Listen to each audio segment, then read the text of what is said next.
Good afternoon, everyone. Thanks for joining us for Civida's Housing Month presentation.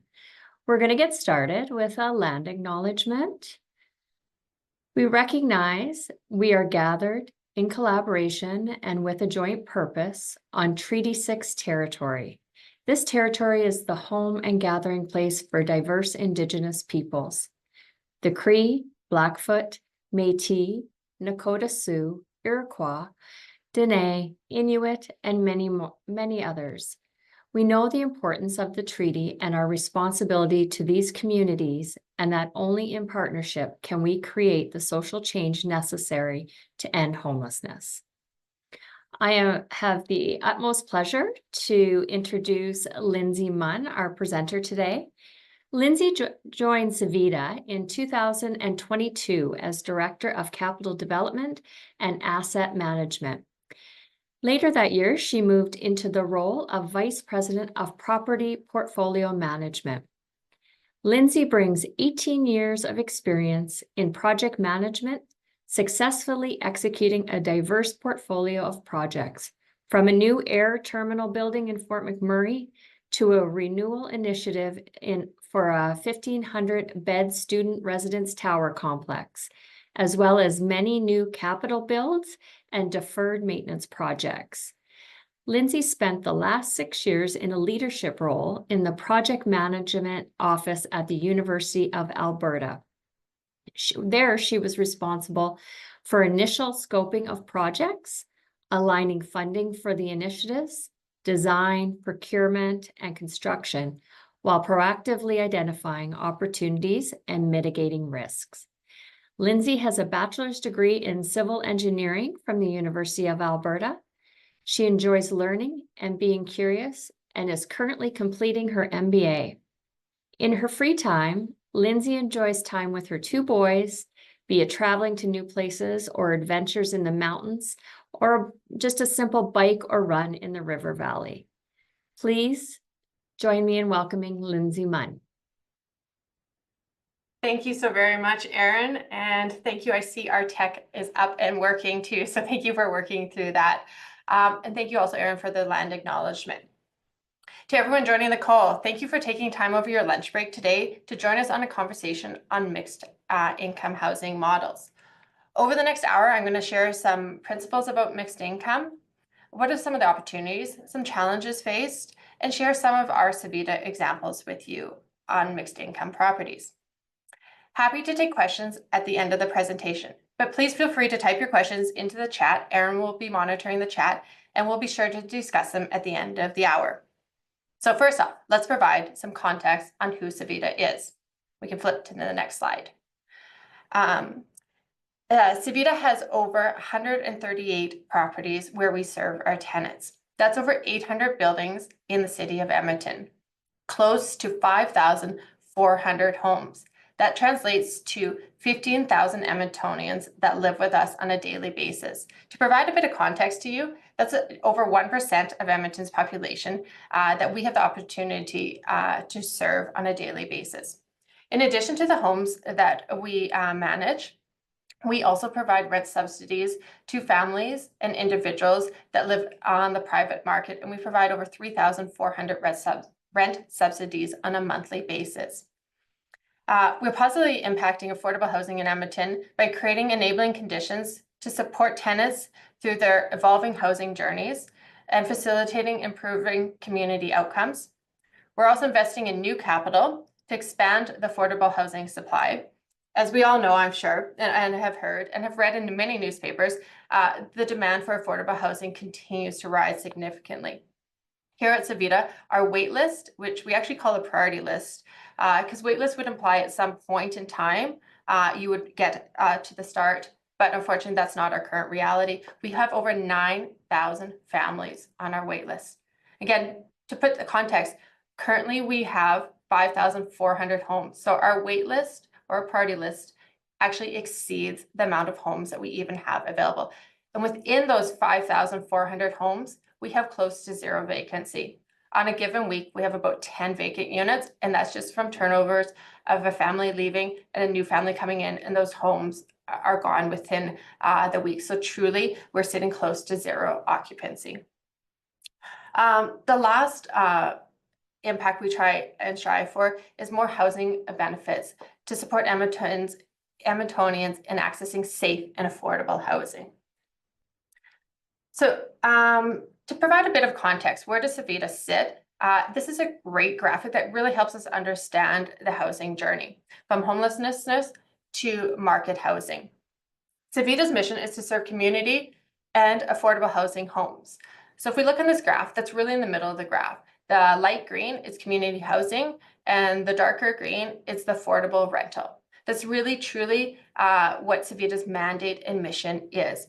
But truly, the importance of working with partnerships and with other organizations is also what's demonstrated through this. You see the arrows that move up and down depending on family or an individual's circumstances at the time. So it really talks about how this is a dynamic housing journey.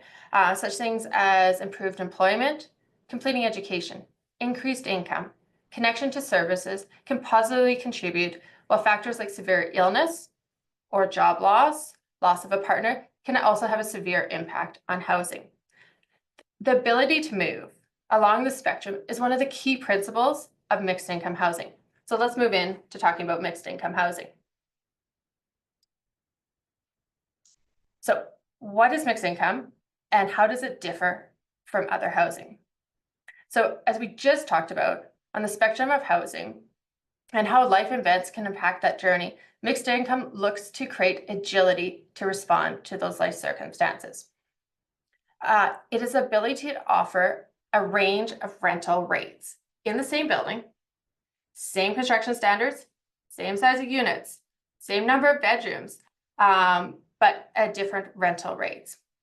So the unit mix is determined by really the amount of mortgage that is actually influenced by the amount of capital investment up front. So I want to give a bit of example that probably a lot of us can relate to or have heard about. Let's think about home mortgages and down payments. And this is really the same principle, just in a lot larger scale.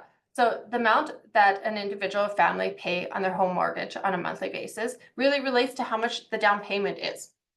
Because that affects the monthly, how much interest and how much of the principal is paid. Well, that same exact principle relates to mixed income housing on a larger scale. So how much capital investment, and that can be in the form of grants from levels of government or other funding grants or equity investment, is made up front, really influences how much that big mortgage payment is going to be afterwards. And that is what, depending on how much capital investments up front, allows us to determine what the levels of affordability can be in the building. What mixed income does, it looks at that instead of saying this is the level of affordability, it creates different levels within that match and align with what the expenses are going to be for the building. From a building owner's perspective and operator's perspective, a working performa is self-sustaining. So meaning all the revenues, so the rent collected, can address all of the expenses. So if we think of such things as snow clearing, cleaning of common areas, utilities, all those have to be factored in.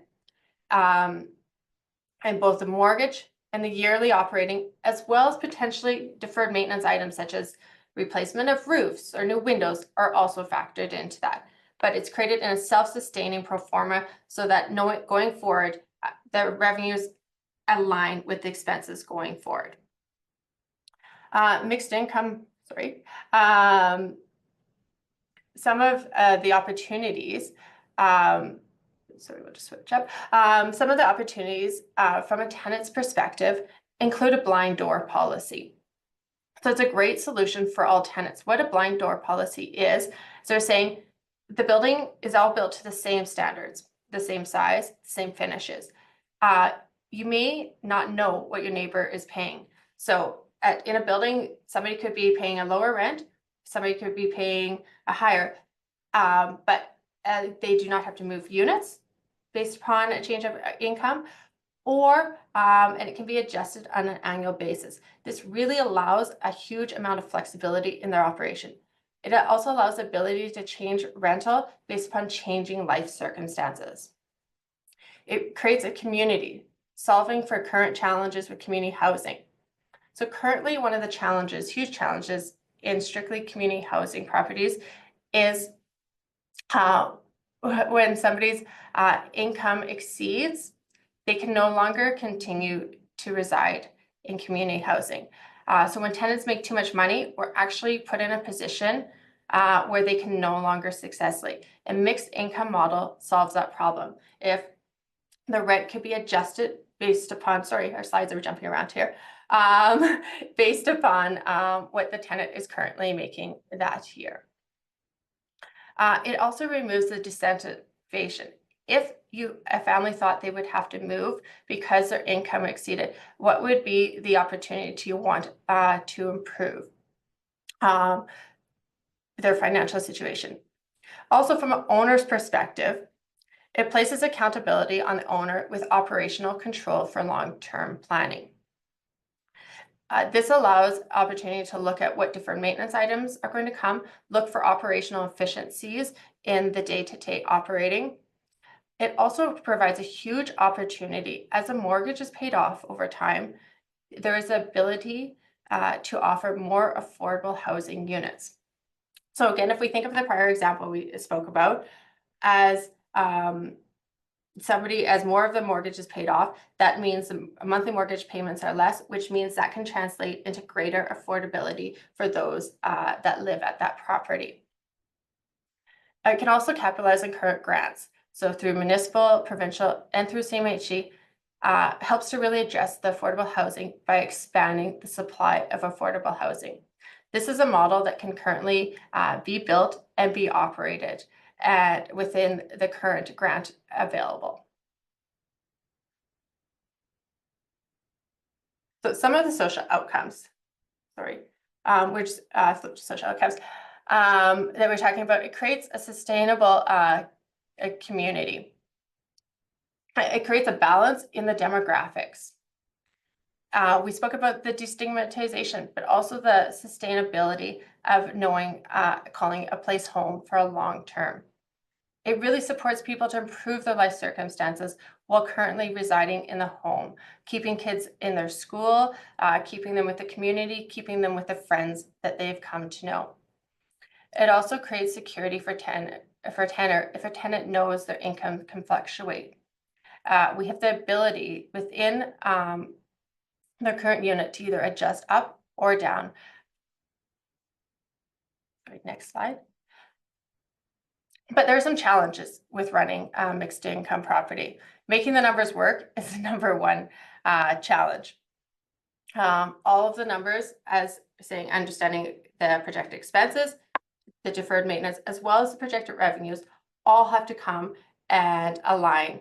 These are self-sustaining properties. These are not operational funded on a long-term basis. So it really means understanding what the capital investment is up front, what the expenses will be, and creating a unit mix that works to align to all of those. Some of the other challenges include coordination of grants and grant requirements.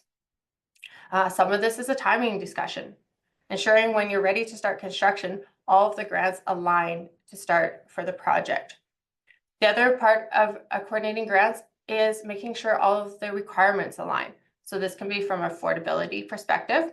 There can be different ways to measure affordability that have to be consolidated between various grants. So whether that's how you measure level of affordability, whether that could be MMR or whether that's based upon CMHC, but bringing that and consolidating the various requirements. Another requirement to consider is accessibility. And again, building to align the needs for accessibility, both for the population being served, but also aligning with funding requirements. Energy efficiency is another grant requirement for many grants, and looking how can that be streamlined and aligned between the granting requirements. Also, as with most free money, grant dollars, it comes with obligations. Typically, that is in the form of an operating agreement. Many operating agreements come with a term. So how long and what levels of affordability is it going to be? Many of these are 25 or longer years of affordability to ensure for the longer term these units are affordable to those that need affordable housing. There's also reporting requirements. There's some operational complexity, as you can imagine, with numerous different rent levels and adjustments. Some of this is streamlined through annual income reviews, ensuring those families that do need the 60% or 80% are receiving those. So on an annual basis, there's annual income reviews done, which is reflected in current rent levels. There's ongoing balancing of the unit mix to align with that pro forma. With that, let's move into sharing some of our current examples. Parkdale 1 and Parkdale Apartments is one of our current mixed income models. There's 136 units, and it's got 3 different tiers of rent. 10% of the building is at CMHC market, 80% of the building is at 90% of CMHC, and there's also 10% community housing as legislated under SHAR.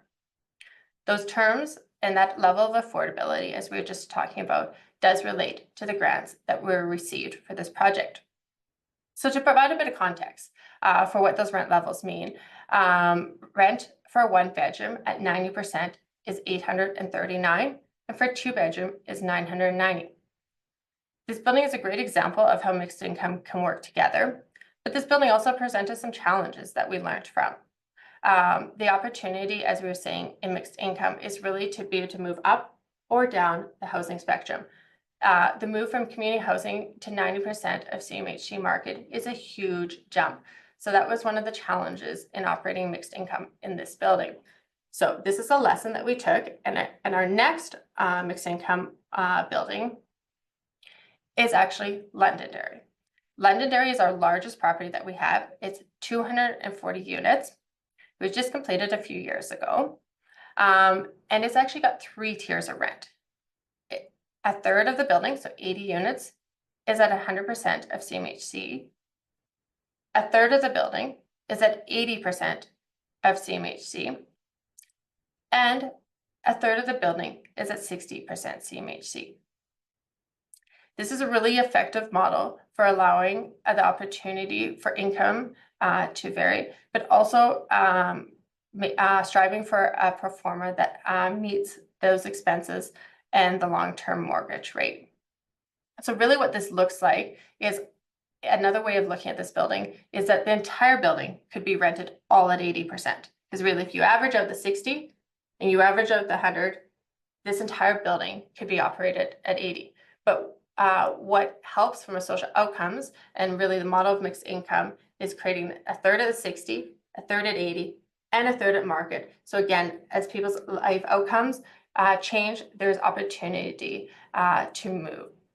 This building is built entirely same design standards. It's 4 different wings to it, and it also ranges from 1-bedrooms up to 5 bedrooms. It's co-owned by the GOA and Civida. So again, to share some 1-bedrooms rent at 60% from $669 to at full market $1,150. And the 5 bedrooms range from $1,173 to $1,955. This building is also a great example of integrating community supports into our buildings. On the main level of this building, we have partner space where our partners come in and serve both our tenants as well as the wider community. So this is intentionally designed to create gathering, to create community, and really to support both this property, but to support the wider community.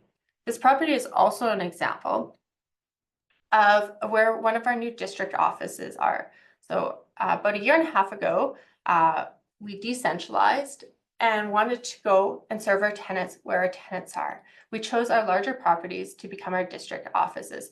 And this is one of our district offices. So our tenants, as we talked about annual income reviews, or if the toilet's leaking or any other maintenance, they can actually come and talk directly to the district office and be served from the district office.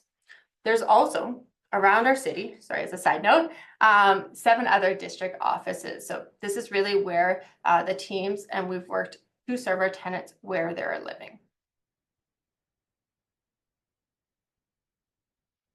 Our most recent example of a mixed income building is Landrum.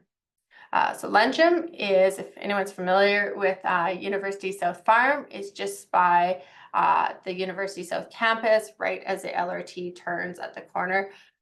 It's an ideal location, right close to LRT and close to the South campus at the University of Alberta. It was recently completed just over a year ago in August, and phase 2 was completed in November. It's 120 units in 2 buildings. So it's a mix again from 1 to 4 bedrooms with townhouses along the base and apartments on the upper 2 levels. So it's a mix, yeah, 1 to 4 bedrooms. There's 2 tiers of rent here. We have 60% of CMHC rent as well as 80% of CMHC rent.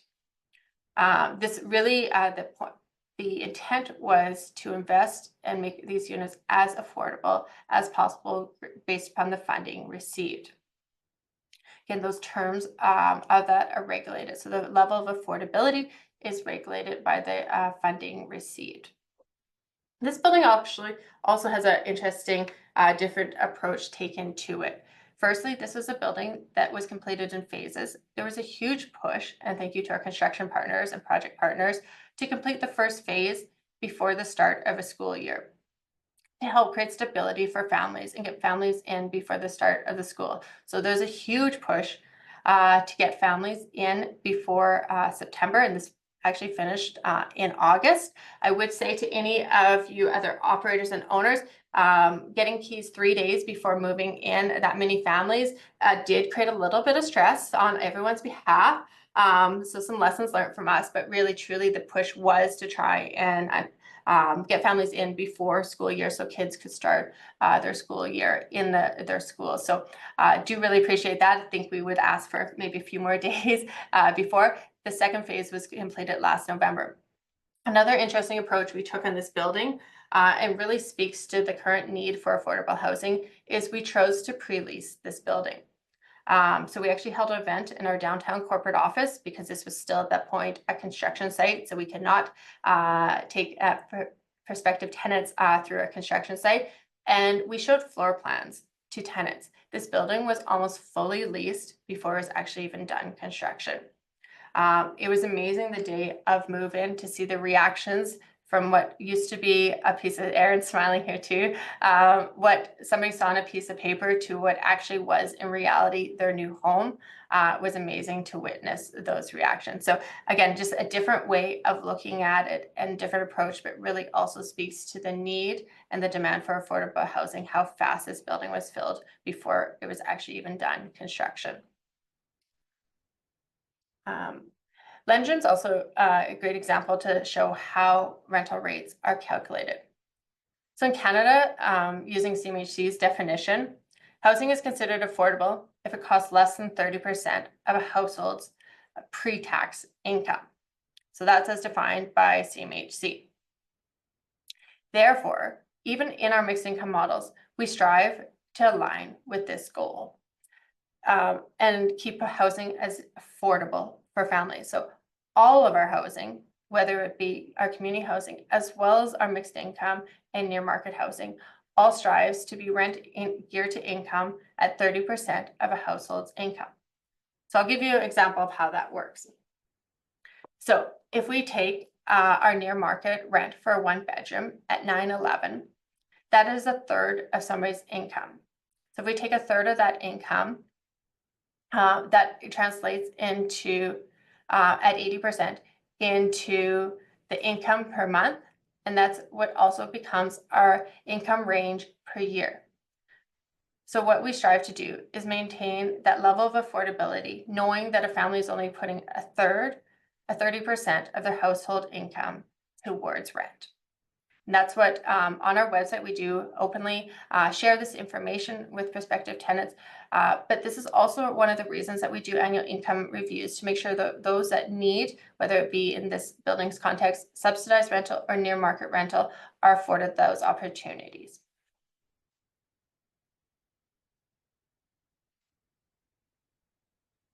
Okay, moving on to where are we going? So our next, sorry, you can flip to perfect. Our next project is also a mixed income project. It is in South Central Edmonton. We're very original with names. If you've caught that by now, we name based upon the neighborhood in general. So this is in the Cahuan neighborhood, adjacent to the Cahuan Elementary School. This was a surplus school site that was purchased off the city of Edmonton. This project has been in design and planning for numerous years. I think we're 8 years plus on this. We are hoping very shortly, pending some funding announcements, to break ground on this in the spring. It will bring on 132 new residential units in affordable housing. 40 of those are in townhouses. And in this rendering, you can see the 4 townhouse buildings kind of at the front along the street face. Those are 40 units, 3 and 4 bedroom units. You can also see in further back in the image that there's 2 apartment buildings. Those are 92 apartments behind in 2 apartment buildings. There is also some community amenity space. So as I spoke about at Londonderry, and the opportunity to connect with the community to provide services to those in the community. This is also intentionally designed into this project as well. So right now the consideration is for a daycare that would serve both the tenants living here as well as the wider community, as well as for some community amenity space. And that's just on the left-hand side of the rendering. This is our first building that we are trying to connect 4 levels of rent in here. The thought on this building is 20 community housing units. And just to provide a bit of context of when we say community housing units, their average rent that currently is $397 a month for community housing. So 20 units at community housing rental. Then the remaining would be split between 60%, 80%, and market. So there'd be 25% at 60%, 35% at 80%, and the remaining 25% at market. We're really excited to actually try out this model because this would be the first case where we have 4 and really creates the opportunity for life outcomes to improve, as well as respond when that may not be the case. Again, a tenant would not have to move out of their, whether it be a townhouse or apartment. They would stay, and their kids would stay in the schools and the community that has been created. This is also a project that was done with universal design from an accessibility perspective, as well as meeting energy efficiency with a 26% improvement. So each initiative that we do, we continue to learn how we can better serve those in need of safe and affordable housing here in our city. And we continue to take those lessons forward on our next projects. With that, thank you for sharing your lunch break, and open on the second half of this to questions. Thanks so much, Lindsay. That was very informative. We do have some questions in the Q&A section. The first one, who owns the units in mixed income properties? Are they owned by affordable housing providers, or are private buyers able to own the housing units? Great question. So at this point in time, for Civida's properties, Civida is the owner of the mixed income properties. The one exception to that is our Londonderry property, which is co-owned between the GOA, so the provincial government, and Civida. With regards to future models, I think this is absolutely sorry, a potential where to look on ownership, but at this point in time, they are rental units. Okay, another question. Do vacant units increase the rent of the other surrounding units because of the sustainable funding model? Great question. Great question. Mhm. Absolutely great question. No, vacant units don't. So once somebody rent has been set for the year, pending any circumstances changing, that does not change for the family. And that is set for the year. What we do factor in is a vacancy rate. We understand that there's going to be a level of turnover, and we factor that in up front so that rents do not change from year to year based upon how many units are vacant or not. Okay, thank you. Are there any challenges with insuring this type of property?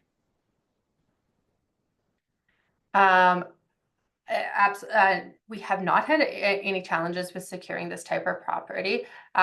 We look through both construction insurance when we're looking through and finding what opportunities there is for insuring during construction, but also from a long-term operating, securing for property insurance. We have not had challenges with monitoring.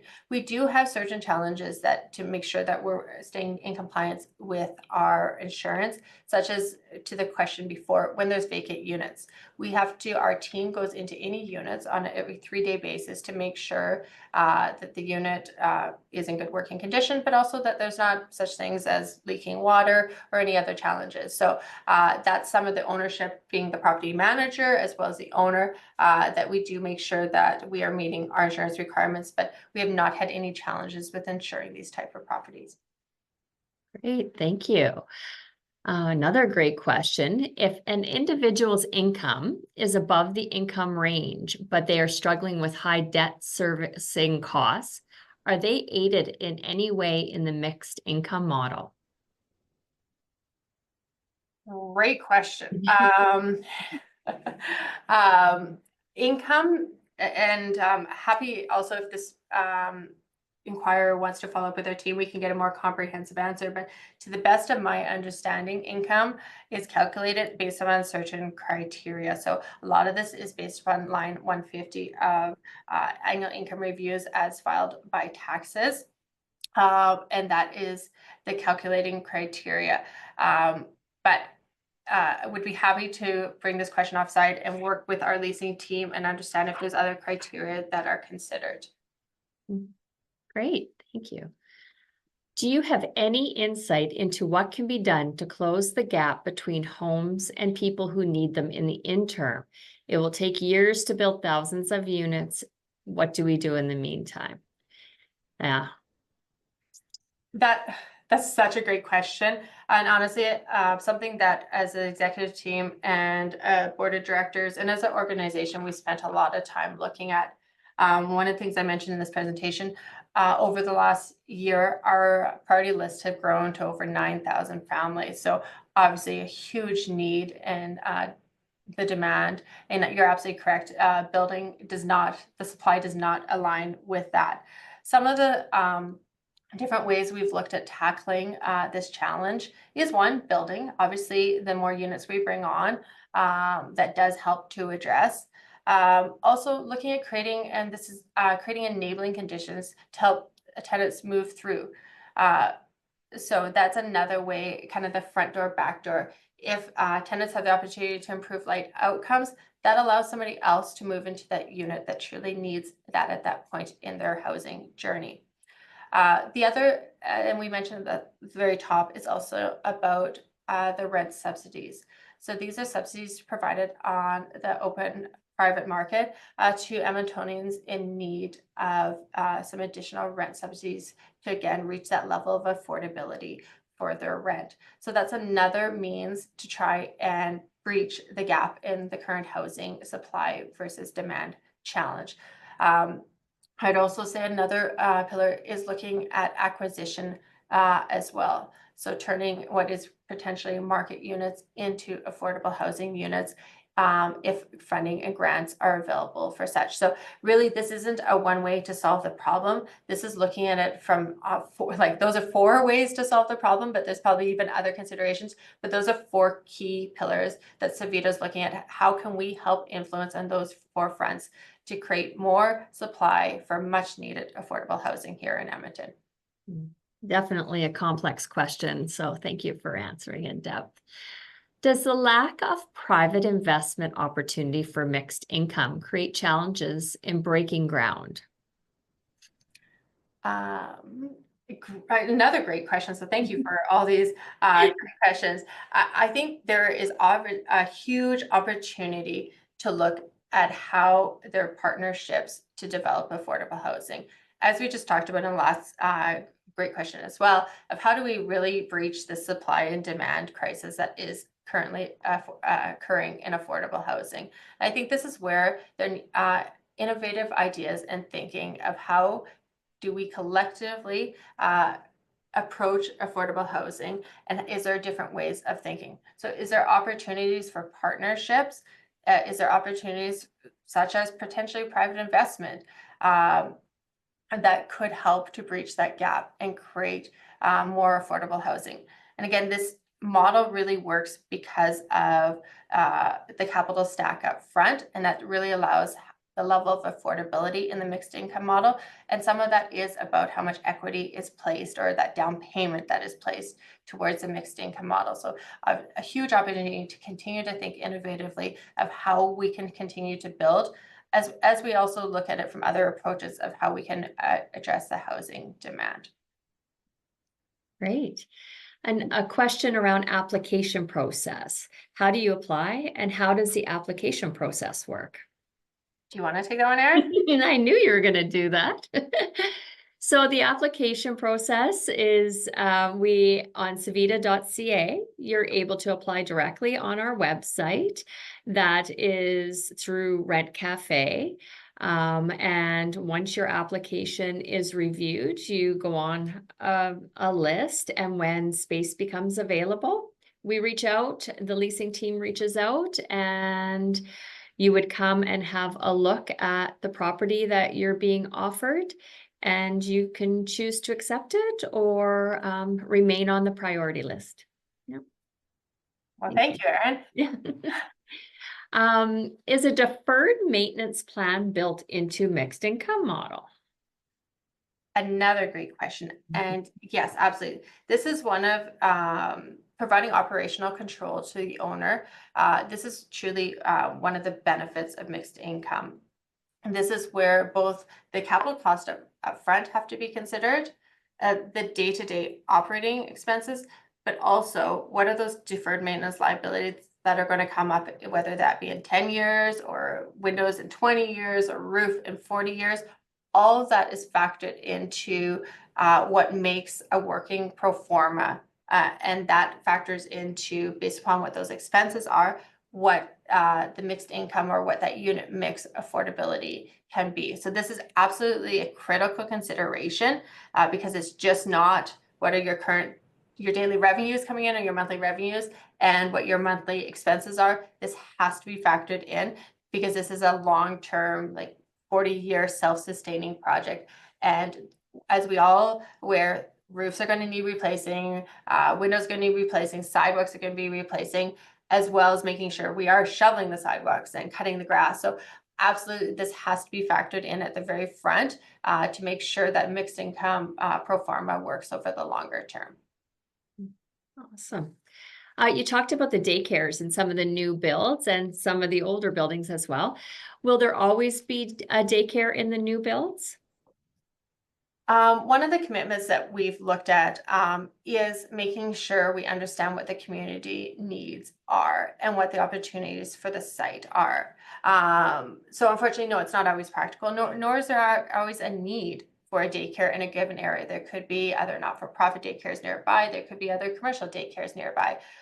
So really, one of the very initial things we do at the start of the project, before we even know how many units or how big, is really doing a scan of what the needs are for that area and what the opportunities are within the site. So looking at the size of the site, looking at the zoning of the site, looking at the surrounding amenities, and understanding what best would serve those families that are going to call that future development home and what those needs are.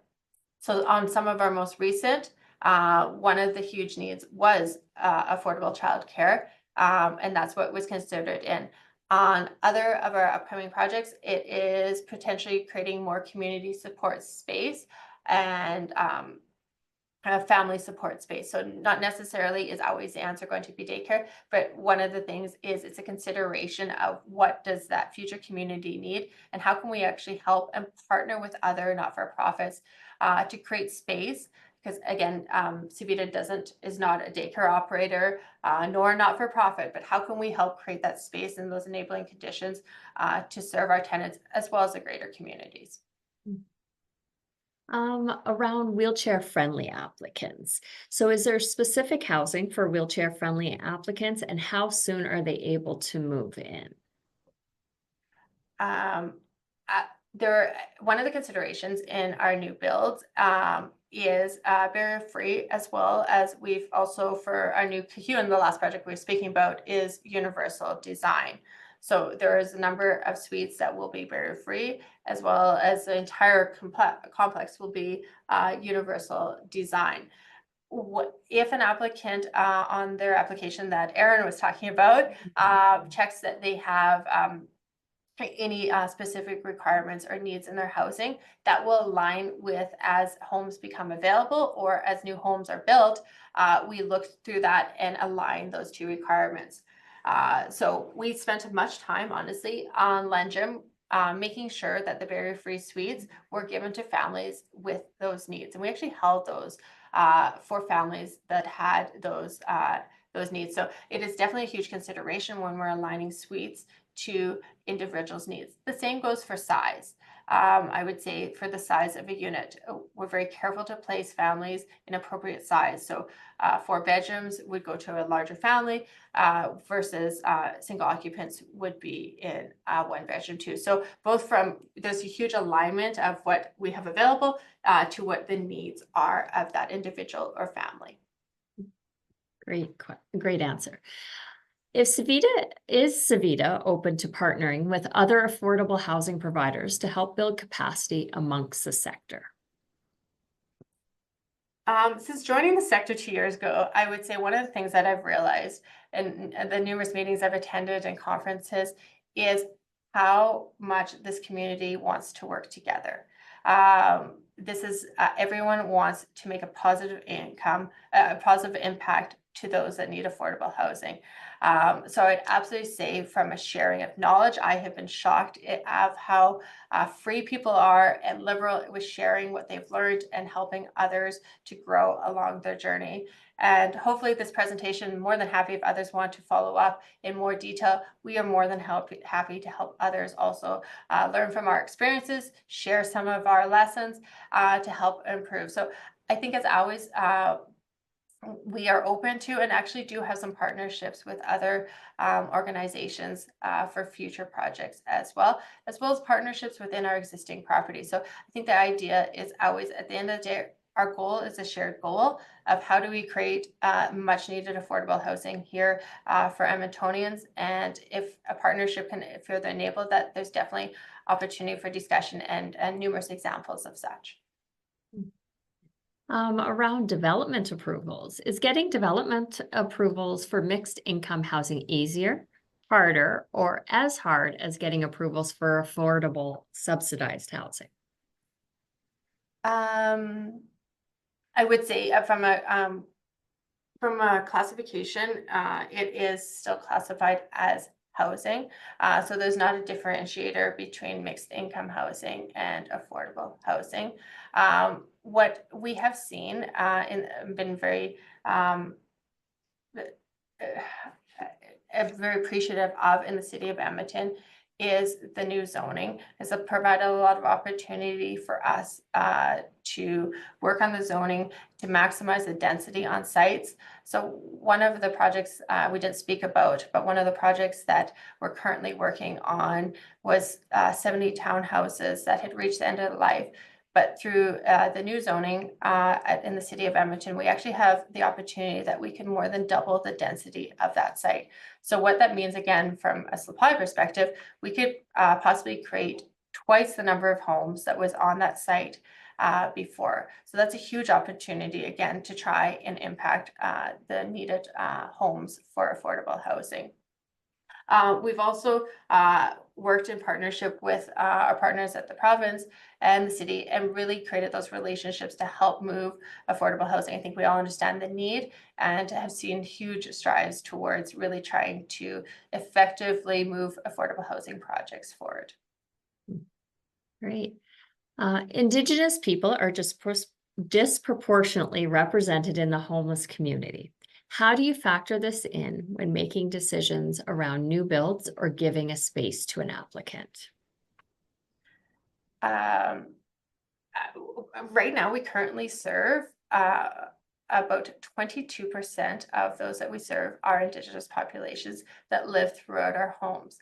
This is also continue to be a community that we will serve going forward. We look for partnerships and work on future partnerships where we can continue to serve those that need safe and affordable housing.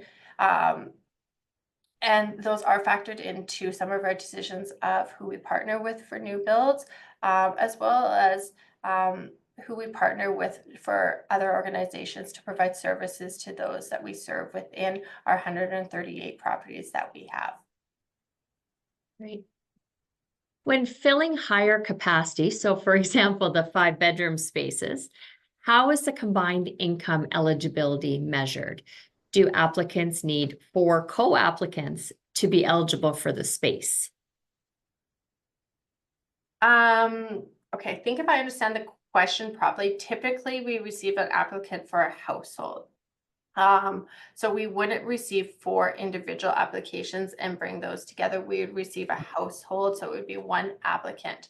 All eligible, so 22 and above, income is factored into that from an annual income review to determine eligibility for the annual rent from that. So typically we do not take individual applicants and combine, so it is on 1 applicant that we would review the availability of 5 bedrooms. I would say in Londonderry experience was our 5 bedrooms went very, very quickly, and definitely our larger units are in much demand in the city. Okay, I think this is our final question. If someone has been pre-approved for RAB and has been placed on the priority list for almost a year, is it possible for the applicant or the family to be moved up on the wait list if they have become homeless during their wait time? Do you want me to take that one? That's my area. Yes, as people's circumstances change, their point score may change. So the best recommendation I would make for whenever circumstances change in an individual or family's life, for them to update their file, and it may move them up. It sometimes moves them down the priority list. But yeah, I would always encouraging updating their file as their circumstances change. That is all the questions, Lindsay. You did wonderful answering all those questions. So well, thank you so much, everyone, for joining Erin and I here today. If you have any questions, we can pop up our email address on the last slide there. Feel free to reach out to us. We'd be happy to have further discussions on mixed income model and further details on some of our current projects.